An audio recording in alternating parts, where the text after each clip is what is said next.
भाइयों और बहनों, सबको जय यीशु।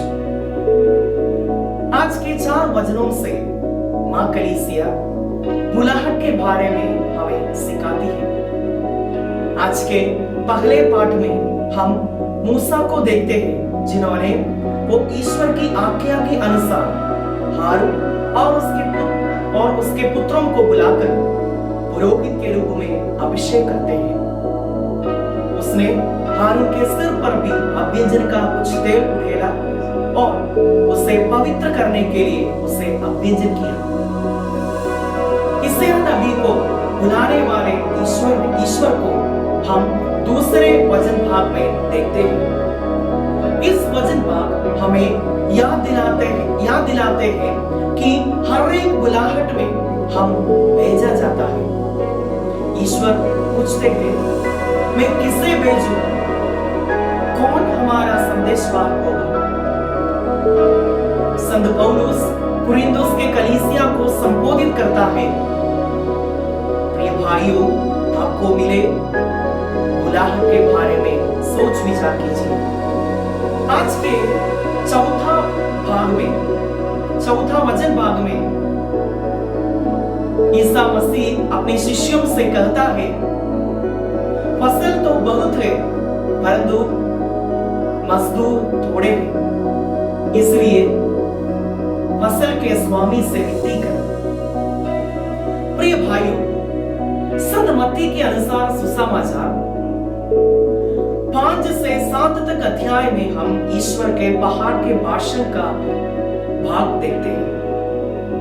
8 और 9वां अध्याय में हम ईसा ने किए 10 चमत्कारों को दिखाते हैं। उनमें से 2 इस सुसमाचार भाग में हमने देखा है। वो यह है 2 अंधों को दृष्टिदान और गूंगा अबदूत ग्रस्त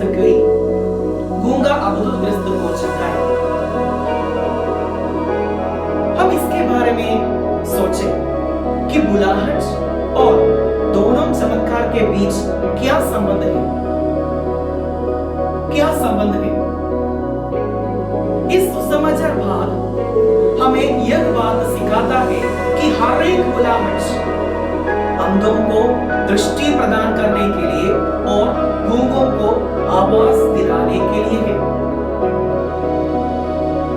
अगर हम दूसरों को दृष्टि प्रदान करने के लिए हम स्वयं अपने आप को ज्योति बनना होगा, और अगर हम दूसरों को आवाज बनने के लिए हम स्वयं अपने आप को प्रभु का वचन बनने ही पड़ेगा। जब हम पुराने विधान में नजर डालें तो हम समझ सकते हैं कि इस्राएल जनता अंधता को ईश्वर के शाप के रूप में समझता था। ईश्वर के सजा के रूप में वे लोग अंधता को देखता था। इस बात नबी की ग्रंथों से भी हम देखते हैं। यशायाह नबी कहते हैं, जाकर और उस प्रजा से यह कहो, तुम सुनते रहो किंतु समझोगे नहीं, तुम देखते रहो किंतु विश्वास तुम्हें नहीं दिखाई देगा। प्रिय भाइयों, हम अपने बुलाहट के बारे में चाहे उनके विश्वास की कमी है, उनको इस बुरे हालत में ले जाए। अलग अलग चरणों में अलग अलग समय के दौरान कई नबियों के माध्यम से प्रभु मसीह इस्राएल लोगों को अपने पास लौटने के लिए आमंत्रित किया, लेकिन वे लोग ईश्वर का यह निमंत्रण इनकार किया। प्रिय दोस्तों, हम अपने बुलाहट के बारे में चाहे वो पुरोहित बनने का हो, वो सिस्टर बनने का हो, या पारिवारिक जीवन का हो, इसके बारे में हम सोचें। हम कभी कभी सुना है कि हर एक बुलाहट अनेक लोगों के पुकार का जवाब है। इसलिए संत पौलुस कुरिन्थुस के कलीसिया को संबोधित करता है, प्रिय भाइयों, आपको मिले बुलाहट के बारे में सोच विचार कीजिए। Think about your vocation. यह भाषण देने वाला मैं और मुझे सुनने वाले आप लोग की योग्यताएं हमारा बुलाहट की नींव का आधार है। हमारी बुलाहट के कारण शायद हमारी अयोग्यताएं होंगी। जब हम अपने कमियों के बारे में जानते हैं तब हम ईश्वर के करीब जाने के लिए कोशिश करते हैं। ईश्वर पर भरोसा रखने के लिए हमें विश्वास की जरूरत है। जैसे ईश्वर ने अंधे से पूछा वैसे हमसे भी पूछा जाएगा। क्या तुम्हें विश्वास है कि मैं यह कर सकता हूं? Do you believe that I am able to do this? प्रिय भाइयों और बहनों, हम एक पल शांति से सोचें।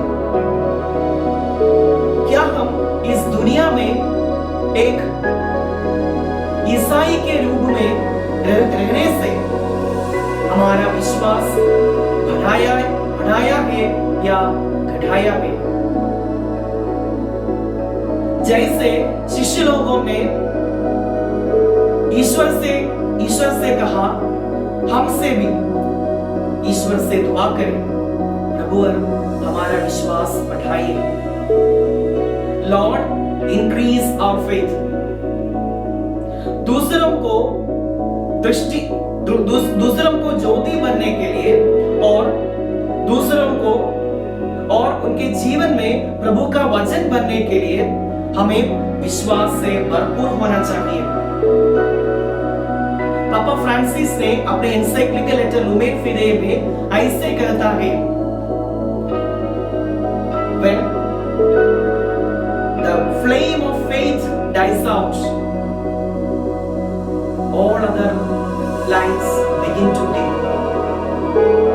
जब विश्वास की ज्योति की ज्वाला बुझ जाती है तब सब प्रकाश फीका होने लगेगी।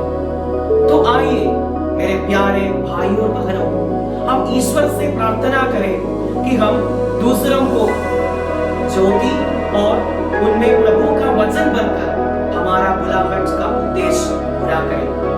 इस वरदान के लिए हम प्रभु से प्रार्थना करें। प्रभु हम सबको आशीष दे, पिता पुत्र पवित्र आत्मा के नाम पर।